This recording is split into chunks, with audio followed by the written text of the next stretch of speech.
सांसों को मेरी गिला मुझसे कैसा, खुद ही है खुद को मिटाया। यहाँ तुम यहाँ क्या कर रहे हो? ये मेरे अंकल का घर है। कौन से अंकल? ये सुभान अहमद का घर है, निकलो यहाँ से। अरे Shavez, good to see you. अस्सलाम वालेकुम। वालेकुम अस्सलाम। कैसा रहा सफर बेटा? अल्हम्दुलिल्लाह, इट वाज गुड। थोड़ा एक्टिक तो होता है, आपको पता। इनसे मुलाकात हुई, माय वाइफ और तुम्हारी मुमानी।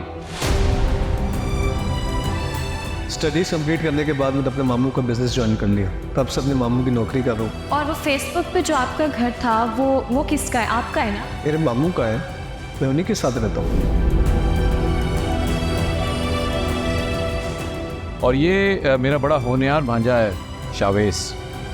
बेटा एक काम करो, तुम जाके फ्रेश हो जाओ, रिलैक्स करो, फिर उठ के बातें बातें करते हैं। शफीक, शफीक,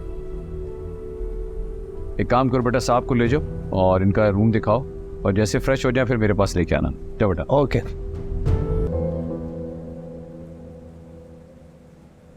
एक मिनट ठहर जाओ, उनको आने तो दो।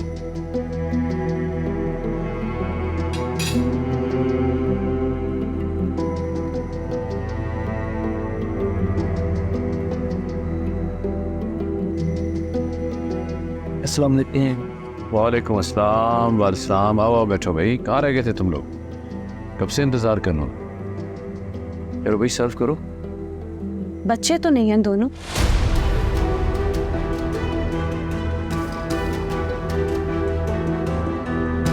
खुद खा भी सकते हैं, डाल भी सकते हैं। डाल लो।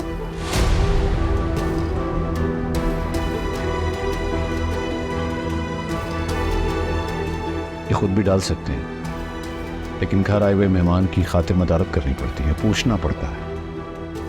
इस तरह की नॉनसेंस बात करने की जरूरत नहीं है।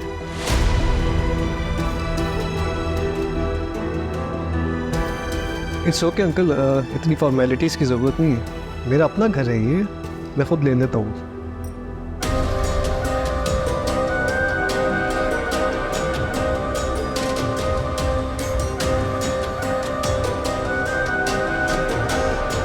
Told you she doesn't like anybody. ये बताओ कि यूके में सब ठीक चल रहा है, मेरे बगैर कोई प्रॉब्लम तो नहीं हुआ? आप सब कुछ इतनी अच्छे तरीके से मैनेज करके गए, मुझे क्या प्रॉब्लम हो सकती है? Exactly.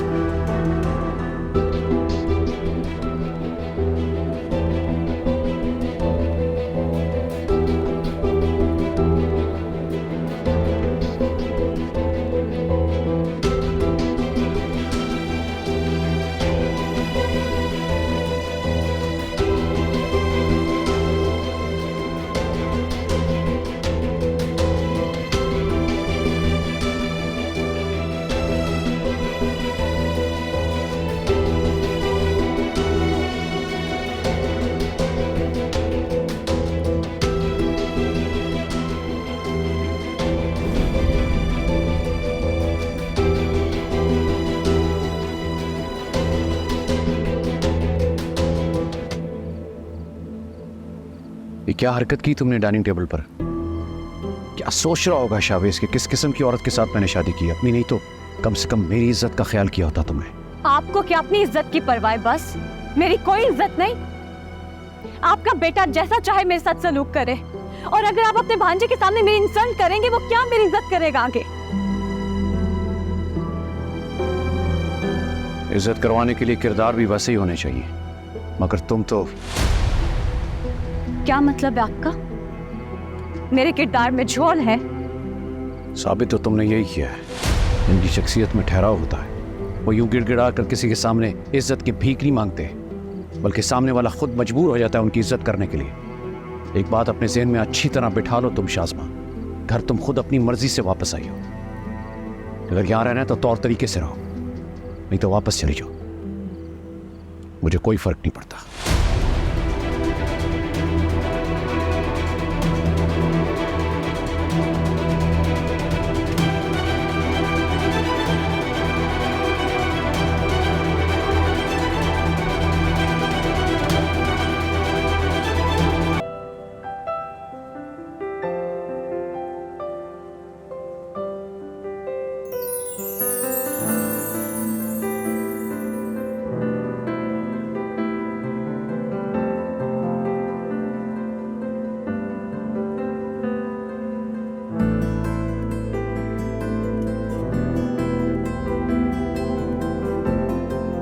कहाँ गायब हो सुबह से?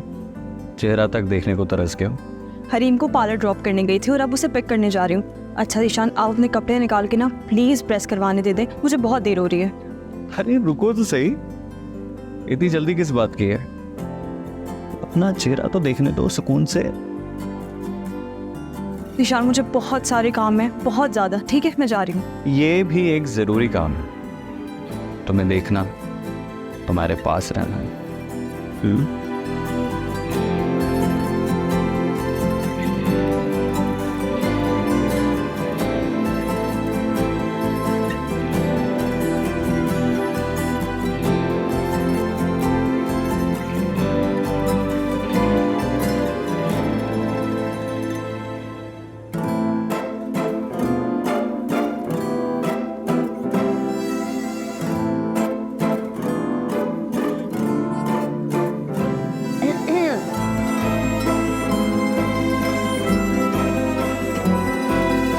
सॉरी बाबा सॉरी, मैंने कुछ नहीं देखा। मैं अपने कपड़े निकाल लूँ। भाभी चले? ऐसा भी क्या जादू कर दिया मेरे देवर पर तुमने? वो तो एक सेकंड भी तुम्हारे बगैर नहीं रह सकता। भाभी प्लीज चले।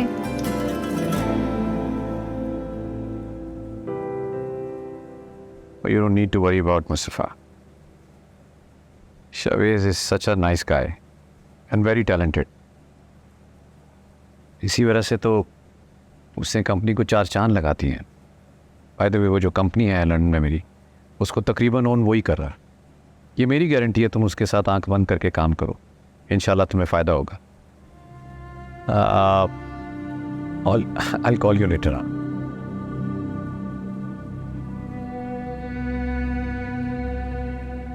सुभान, मुझे आपसे बात करनी है। ओह, मैं जानती हूँ आप मुझसे नाराज़ हैं जिस तरह से मैंने शावेज से बिहेव किया, उसके लिए मैं आपसे एक्सक्यूज़ करती हूँ। अगर आप चाहेंगे तो मैं शावेज से भी माफ़ी मांग लूँगी। अब इसका क्या फ़ायदा? इंसान पहले ही सोच समझ कर बोलने की आदत डाल ले तो उसे किसी के सामने शर्मिंदा होने की ज़रूरत ही ना पड़े। आप बिल्कुल ठीक कह रहे हैं। पता नहीं आजकल मुझे क्या हो गया, मैं हमेशा स्ट्रेस और टेंशन में रहती हूँ। दिमाग पता नहीं कहाँ उलझा रहता है, इसीलिए शायद मुझसे ये गलती हो गई। कैसी टेंशन और कैसा स्ट्रेस? अब मैं आपसे क्या कहूँ? आप जानते हैं ना, हमारा माशरा ही ऐसा है कि औरत को किसी भी हाल में खुश नहीं रहने देता।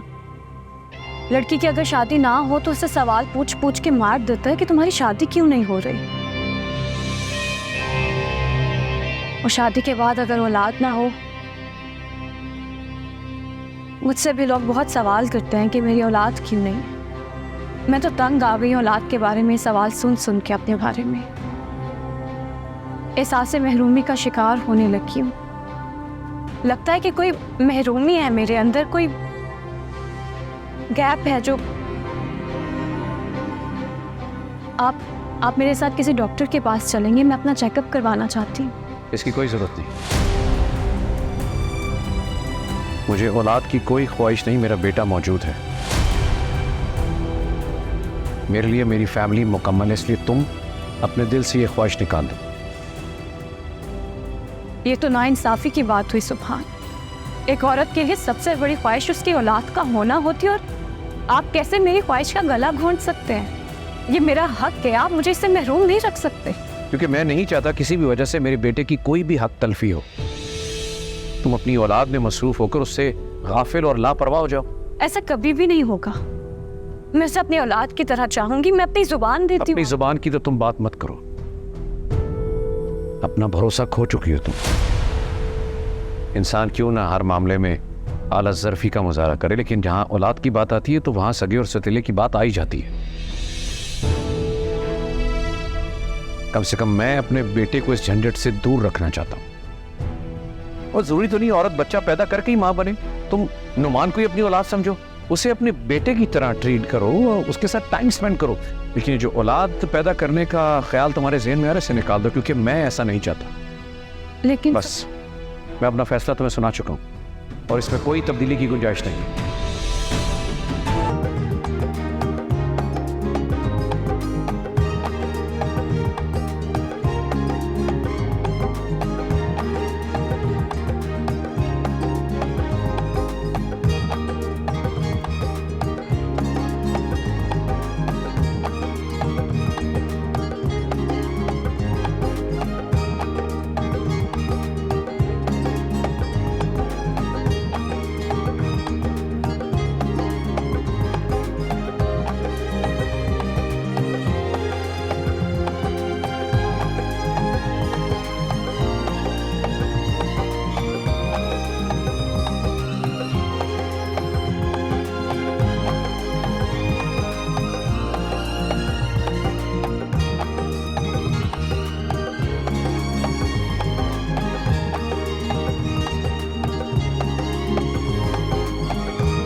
सलाम खाला।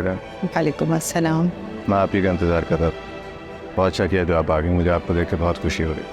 कैसे ना आती, इतने प्यार से तुमने बुलाया था, ना आने का तो सवाल ही पैदा नहीं होता। मेरा मान रखने के लिए बहुत शुक्रिया। मैं नहीं चाहता था कि हरीम को उसकी ज़िंदगी के इतने बड़े दिन पर माँ की कमी महसूस हो। आप भी तो हमारे लिए माँ की जगह है। आप उसे दुआ देंगी तो बहुत अच्छा लगेगा।